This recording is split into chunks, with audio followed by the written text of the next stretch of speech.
Good morning students, आपका स्वागत है TCS online classes. And this is class 12 commerce and we are studying the first chapter of business study which is known as the nature and significance of management. हम लोगों ने काफ़ी topic इसके अंदर हम लोगों ने डिस्कस कर लिया है। आज जो नेक्स्ट टॉपिक हम डिस्कस करेंगे functions of the management.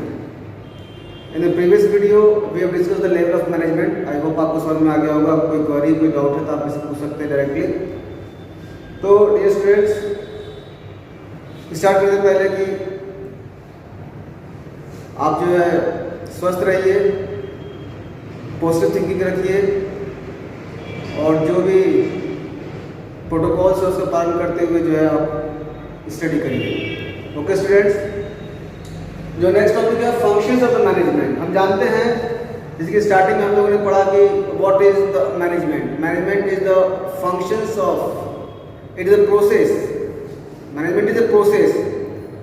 In this process it involves the various functions. Functions है जैसे स्टार्टिंग में होता है कि planning, organising, staffing, directing, controlling. This is the process of management. With the help of this process of the management, the organizations achieve their targets. With the help of this process. Okay students, and management with the help of the coordination, the management या coordination synchronizes all the activity of the function of the management. I mean planning, staffing, directing, controlling. तो जब एक objective तय हो जाता है company के अंदर प्लान में, उस ऑब्जेक्टिव को अचीव करने के लिए there are various persons involve and वहां पे एक ऑटोमेटिक जो एक हायरार्की लेवल जो है ऑर्गेनाइजेशन के अंदर तैयार हो जाता है और हर एक पर्सन का एक अपना अलग अलग वर्क होता है, उस वर्क को परफॉर्म किया जाता है। ठीक है, तो different works is perform by different persons and different persons जो डिफरेंट टास्क परफॉर्म कर रहे हैं, उसी टास्क के बेस पर जो है फंक्शंस को जो है बनाया गया है। ठीक है, वही बता रहे हैं फंक्शंस ऑफ मैनेजमेंट। पहला जो फंक्शन दिया हुआ है, देखिए अभी हम लोग जो है जो फंक्शन मैनेजमेंट हम लोग जो डिटेल्स इसमें फर्स्ट चैप्टर में पढ़ेंगे नहीं, बिकॉज हर एक फंक्शन का अपने एक अलग इंडिविजुअल चैप्टर्स है, उसमें डिटेल इन्फॉर्मेशन दिया हुआ है। फर्स्ट चैप्टर के अंदर जो है जस्ट हम एज इंट्रो पढ़ेंगे हर एक फंक्शंस के बारे में। ठीक है, बाकी का जो डिटेल इन्फॉर्मेशन, जो डिटेल नॉलेज हम गेन करेंगे वो नेक्स्ट चैप्टर में एक इंडिविजुअल चैप्टर उसमें हम लोग डिस्कस करेंगे।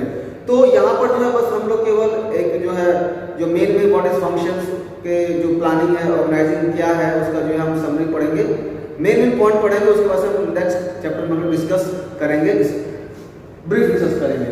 तो पहला जो फंक्शन दिया हुआ है, जैसे हम जानते हैं कि आपका जो function of management it is A continuous process, it is A never ending process.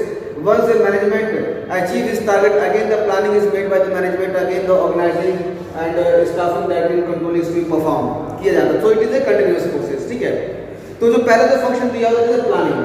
तो प्लानिंग क्या है? बेसिकली प्लानिंग, देखिए सबसे बड़ी बात यह है कि जब आप प्लान करते हो, ठीक है, तो प्लान अपने प्रेजेंट के लिए नहीं करते हो, आप प्लान तो फ्यूचर के लिए करते हो। तो आप समझिए, आप खुद सोचिए, जब आप प्लान करते हो तो आप फ्यूचर के बारे में प्लान करते हो, हमको ऐसे करना है, हमको ये चीज़ अचीव करना है, हमको जो ये किताबें खरीदनी है, हमको आप प्लानिंग करते हो। तो इट मीन्स दैट आप कुछ मेंटल एक्सरसाइज करते हो, आप जो है फ्यूचर के बारे में कुछ प्रिडिक्शन करते हो, भाई फ्यूचर ऐसा होगा तो हमको ऐसा वर्क करेंगे। ठीक है, तो क्या है प्लानिंग? क्या है? एक जो है आपका मेंटल एक्सरसाइज है, एक जो है आप एडवांस में सोचते हो। अब प्लानिंग क्या है? एक आप एडवांस सोचना होता है। तो जो पहला स्टेप यही है कि कोई भी ऑर्गेनाइजेशन जो है वो प्लानिंग करता है कि हमको फ्यूचर में हमारा क्या ऑब्जेक्टिव या फिर हमारा क्या गोल होना चाहिए और उस गोल को अचीव करने के लिए हमें कौन कौन से रिसोर्सेज की रिक्वायरमेंट है, कौन कौन से मीन्स की रिक्वायरमेंट है। ठीक है, and not only to decide the resources in advance, but जो मोस्ट इंपॉर्टेंट थिंग इसके अंदर प्लानिंग के अंदर ये है कि हम अपने फ्यूचर को प्रिडिक्ट करते हैं, हम फ्यूचर को एज्यूम करते हैं कि हमारा फ्यूचर जो है इस तरह का होगा। इसीलिए जो है बिजनेस इन्वायरमेंट का स्टडी किया जाता है। जो सीईओ है, जो टॉप लेवल पे जो बैठे हुए हैं, वो जो है अगर अपने बिजनेस इन्वायरमेंट का कंटिन्यूस टच के अंदर है, हर एक इन्वायरमेंट का स्टडी करते हैं, तो उनके लिए आसान होता है कि फ्यूचर को प्रिडिक्ट करना।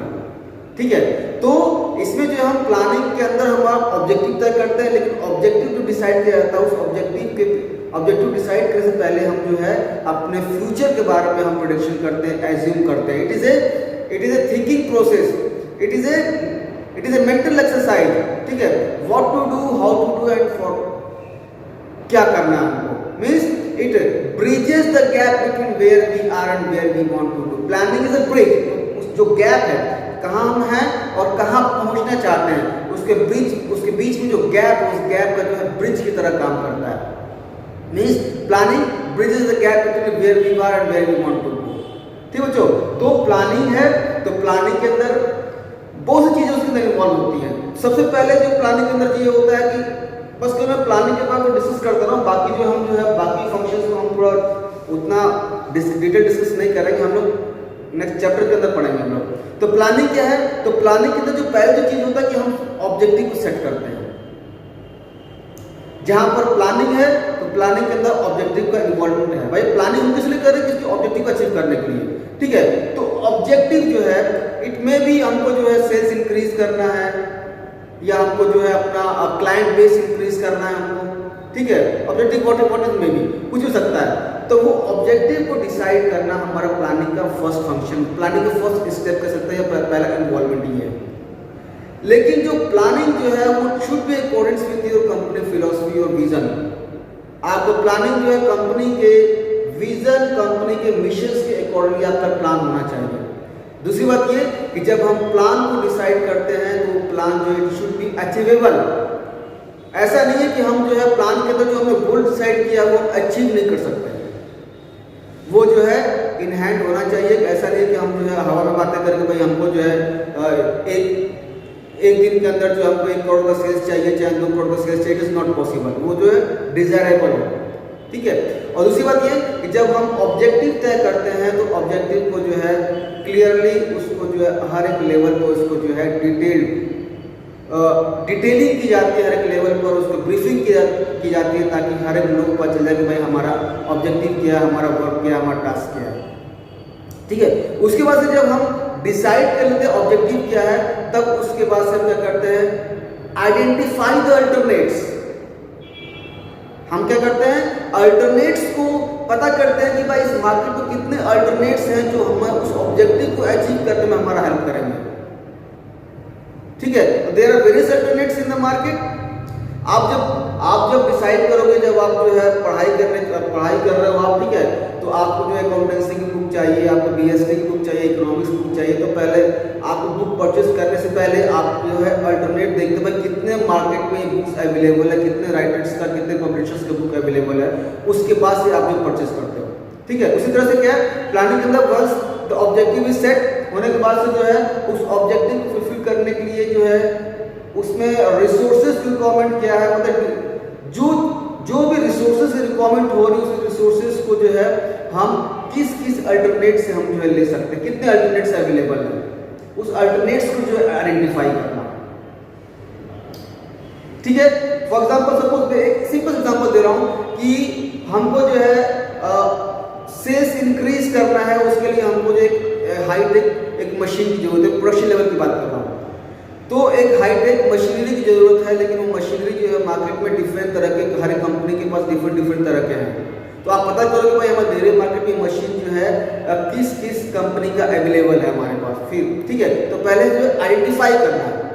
ठीक है, जब आप आइडेंटिफाई कर लेते हो, तो उसके बाद क्या करते हो, आप हर एक अल्टरनेट्स का आप जो क्या करते हो, स्टडी करते हो। हर एक अल्टरनेट्स जो अवेलेबल है उसका स्टडी करते हो, उसके प्रोज एंड कॉन्स को जो आप जो है एक कंपैरेटिवली स्टडी करते हो।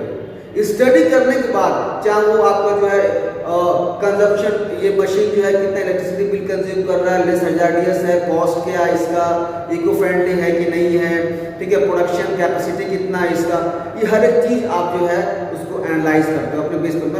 जो मशीन की बात करो, जो मैंने एग्जांपल लिया, आप एनालाइज करते हो। एनालाइज करने के बाद तब आप जो है डिसाइड करते हो कि हमको कौन सा, हमको जो अल्टरनेट को जो है हमको चूज करना है। और जब आप चूज कर लेते हो, तब उसके बाद से आप क्या करते हो, कंपनी के अंदर इम्प्लीमेंट करते हो, उसको क्या करते हो, इम्प्लीमेंट करते हो उसको जो है। अब उसको इम्प्लीमेंट करके जो है तब आप जो है अपना एक्शन करते हो, ठीक है। तो इसको जो आप फॉलो अप एक्शन करते हो। तो I mean to say that this जो भी मैं चीज बताया बच्चों, ये सब क्या स्टेप ऑफ प्लानिंग है, ठीक है। तो जो पहला फंक्शन दिया हुआ है वो हमारा प्लानिंग हमारा। इसकी वजह से जब हम प्लानिंग के अंदर जब हम अपना ऑब्जेक्टिव को हम सेट कर लेते हैं, जो भी इसके स्टेप्स है उसको हम फॉलो कर लेते हैं, उसके जब हमारा नेक्स्ट स्टेप आता है, फंक्शन आता है, दैट इज ऑर्गेनाइजिंग। ऑर्गेनाइजिंग में क्या है कि देखिए ऑर्गेनाइजिंग मैंने कुछ पॉइंट लिखा हुआ है, ये जो आपके कीवर्ड्स दिए हुए हैं, देखिए जब भी आप लोग पढ़िए तो आपसे जो कीवर्ड्स इस टॉपिक के आप लोग जो उसको नोट कर लीजिए, हमेशा उसको मेमोराइज करिए, आपको आसानी होगा। तो दिया हुआ है assigning duties, grouping tasks, establishing authority and allocating resources. This is the main function of the organizing. एक बार जो है हमारा प्लानिंग के अंदर जो हमने ऑब्जेक्टिव सेट कर लिया, सेट करने के बाद हम क्या करते हैं, सीओ या जो फंक्शन जो है ऑर्गेनाइजिंग का दिया हुआ है कि ड्यूटीज को असाइन करते हैं। जैसे मैंने बताया कि कंपनी के अंदर बहुत से लोग वर्क करते हैं, मैनेजमेंट जहाँ पर ग्रुप ऑफ पीपल वर्क करता है मैनेजमेंट की जरूरत पड़ती है, वहां पर जानते हैं आप लोग, ठीक है। तो there are various people involve in the achievement of the organisation goal. तो कौन से पर्सन को कौन सा जॉब दिया जाए वो डिसाइड करना हमारे ऑर्गेनाइजिंग का फंक्शन है, ठीक है। According to the person's capability, according to the skills, according to the experiences, उसको हम जो है वर्क डिसाइड करते हैं और वर्क के साथ साथ हम अथॉरिटी भी असाइन करते हैं। तो दिया हुआ है असाइनिंग ड्यूटीज, ठीक है, ड्यूटीज को असाइन करना। फिर ग्रुपिंग द टास्क, कितने तरह के टास्क इन्वॉल्व है एक कंपनी के अंदर जो है, there are various task perform, financial nature का टास्क है, ह्यूमन रिलेशंस का टास्क है, ह्यूमन रिलेशन का टास्क है, सेल्स नेचर का टास्क है, आपका जो है मार्केटिंग नेचर का टास्क है, there are various task involve. और ये सब टास्क जो है अल्टीमेटली एक ही डायरेक्शन में जाते हैं अपने ऑब्जेक्टिव को चूज करने के लिए। तो इसमें क्या है, जितने भी टास्क हैं उस टास्क को जो है क्या करना, उसको ग्रुपिंग करना, मतलब कि एक नेचर का जॉब जो है एक नेचर के अंदर एक ग्रुप के अंदर उसको डिवाइड करना। मार्केटिंग के जितने भी टास्क हैं उसको एक ग्रुप में डिवाइड करना, एक ग्रुप के अंदर उसको जो है पुट करना। फाइनेंस के जो जितने भी टास्क है उसको जो एक ग्रुप के अंदर उसको रखना, मतलब कि हर एक टास्क जो है उसको होमोजेनियस नेचर के अकॉर्डिंगली उसको जो अलग अलग ग्रुप में उसको जो है एस्टैब्लिश करता है, पता चला कि हमको जो है कौन सा टास्क हमको परफॉर्म करना, ये टास्क इसके द्वारा जो है किया जाएगा, ठीक है। फिर हमने ड्यूटी असाइन कर दिया, ग्रुपिंग टास्क हमने कर दिया, फिर एस्टैब्लिशिंग अथॉरिटी मींस, जैसे मैंने पहले बताया आपको कि जब हम रिस्पॉन्सिबिलिटी असाइन करते हैं या फिर जो हम किसी पर्सन को टास्क असाइन करते हैं, तो असाइन करने से जो है वो पर्सन उस टास्क परफॉर्म नहीं करेगा अनलेस हम जब तक उसको पावर प्रोवाइड ना करें। जब हम पावर प्रोवाइड करेंगे, अथॉरिटी प्रोवाइड करेंगे, तभी जो है उस टास्क को परफॉर्म कर पाएगा जो मैनेजर ने अपने सबऑर्डिनेट्स को असाइन किया हुआ है। बस हमने वर्क असाइन कर दिया, जॉब असाइन कर दिया, लेकिन हमने उसको पावर नहीं दिया उस वर्क को परफॉर्म करने के लिए, तो वो वर्थलेस है। तो वही कह रहा है, so according to the nature of the job, according to the degree of the responsibility, the degree of authority is delegated by the manager or by the superior to his subordinates, ठीक है। establishing authority and it is also reporting relationship, ये सब organisation का part है कि जब हम authority को जो है रिस्पॉन्सिबिलिटी जब हम उसको असाइन कर रहे हैं, ठीक है, और उसके बाद से जब हम उसको अथॉरिटी प्रोवाइड कर रहे हैं वर्क परफॉर्म करने के लिए, तो साथ साथ में जो है हम रिपोर्टिंग रिलेशनशिप भी क्रिएट कर रहे हैं, रिपोर्टिंग रिलेशनशिप भी क्रिएट करें। भाई to whom I am accountable, मैं किसके लिए जवाब देही हूँ, मैं किसको रिपोर्ट करूंगा। तो ये क्या है, एक स्ट्रक्चर क्या है, मैंने आपको प्रीवियस चैप्टर में टॉपिक पढ़ाया था, ये क्या है, this is the formal structure, जो top level management, middle level management, level management, ठीक है। तो यहाँ पर ये जो है इसका रिपोर्टिंग रिलेशनशिप किसके साथ है, मिडिल लेवल मैनेजमेंट का रिपोर्टिंग रिलेशनशिप जो है टॉप लेवल मैनेजमेंट पे है, लोअर लेवल का रिपोर्टिंग रिलेशनशिप जो है मिडिल लेवल मैनेजमेंट का है, फोरमैन का और सुपरवाइजर का रिपोर्टिंग रिलेशनशिप किसके साथ है, लोअर लेवल मैनेजमेंट के साथ है। तो जब हम टास्क असाइन करते हैं, अथॉरिटी असाइन करते हैं और रिपोर्टिंग रिलेशनशिप क्रिएट करते हैं, तो ऑटोमेटिकली जो है एक हायरार्की लेवल कंपनी के अंदर जो है तैयार हो जाता है। और ये स्ट्रक्चर ही हमारा क्या है, this is a creation, this is the function of the organising. ये जो है स्ट्रक्चर तैयार करना, ये हायरार्की तैयार करना, यही जो है हमारा फंक्शन है, मेन वर्क हमारा ऑर्गेनाइजिंग का है। ठीक है, तो ये हमारा ऑर्गेनाइजिंग है। फिर इसको से एलोकेटिंग रिसोर्सेज, फिर हम क्या करते हैं, और रिसोर्सेज को एलोकेट करते हैं। Finance department, HR department, research and development, जो भी डिपार्टमेंट्स इन्वॉल्व हैं हमारे कंपनी के अंदर, उनको हम जो है नेसेसरी जो है रिसोर्सेज को प्रोवाइड करते हैं, ताकि जो है जो प्लान के अंदर जो स्टेटेड ऑब्जेक्टिव है उसको हम जो है अचीव कर सकें।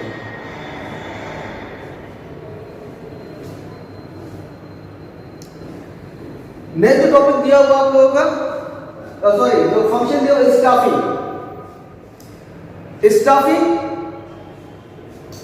अब देखिए हमने ग्रुप में टास्क कर लिया, अथॉरिटी एस्टैब्लिश कर दिया, एलोकेट रिसोर्सेज कर दिया, उसके बाद सब जो फंक्शन था स्टाफिंग का। एक बार हमने जो प्लान किया था, जो गोल डिसाइड करने के बाद जो हमने स्ट्रक्चर तैयार किया अपने ऑर्गेनाइजेशन का कि ये स्ट्रक्चर है, उस स्ट्रक्चर के बाद से जो हम स्टाफिंग करते हैं। हर एक कंपनी के अंदर जो एचआर डिवीजन होता है, चाहे सीईओ जो होता है, वो क्या करता है स्टाफिंग मतलब कि put the right person to the right job. ठीक है, फिर ह्यूमन रिसोर्सेज की कितनी रिक्वायरमेंट है हमारे, कितना ह्यूमन रिसोर्सेज हमारे पास अवेलेबल है और कितना ह्यूमन रिसोर्सेज की जरूरत है।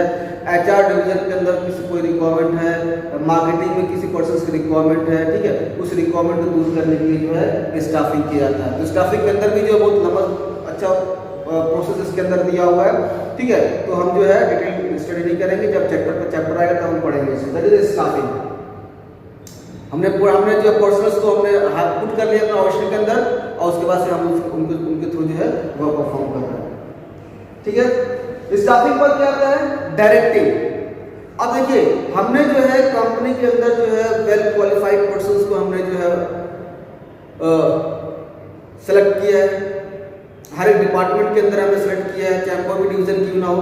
उसके बाद से जो है हमारा डायरेक्टिंग का फंक्शन आता है। ठीक है, डायरेक्टिंग मींस कि देखिए this is the human nature कि बहुत ही क्वालिफाइड पर्सन क्यों ना हो, लेकिन जो है टाइम पर जो है ह्यूमन नेचर है उसको जो है डायरेक्टिंग की जरूरत पड़ती है, डायरेक्शन की जरूरत पड़ती है, सुपरविजन की जरूरत पड़ती है और मोटिवेशन की जरूरत पड़ती है, ताकि जो है अपने परफॉर्म को जो है रेगुलर तरीके से जो है वो कर सके और अपने कंपनी को जो प्रोवाइड कर सके। ठीक है, तो directing is leading, influencing and motivating employees. Directing का मेन फंक्शन क्या है, लीडिंग।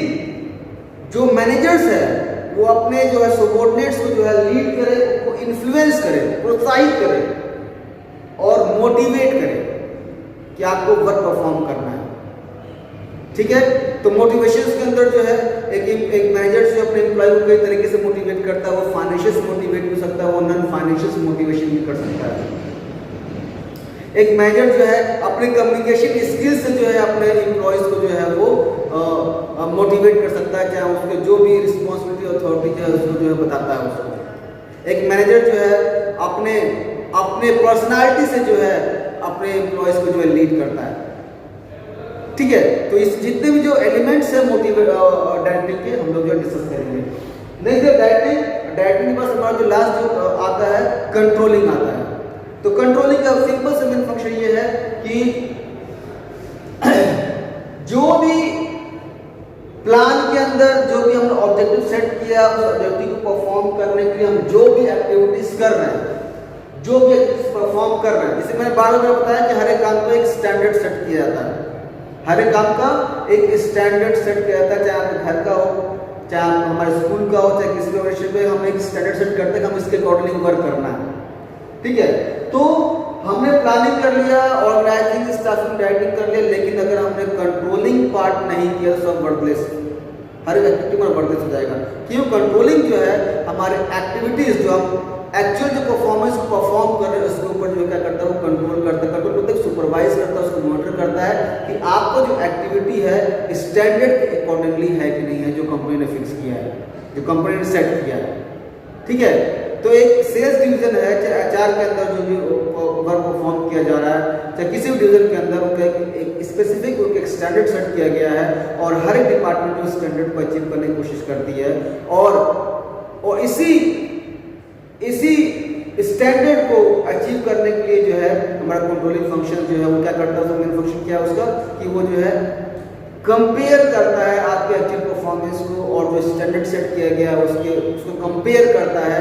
और जब कंपेयर के दौरान जब उसके अंदर जो है कोई भी डेविएशंस पाया जाता है उस डेविएशंस को फाइंड आउट करता है और क्या करेक्टिव मेजर्स है, क्या एक्शन लेना है, वो एक्शन लेकर के जो है उस डेविएशन को दूर किया जाता है ताकि हम अपने ऑब्जेक्टिव को अचीव कर सकें।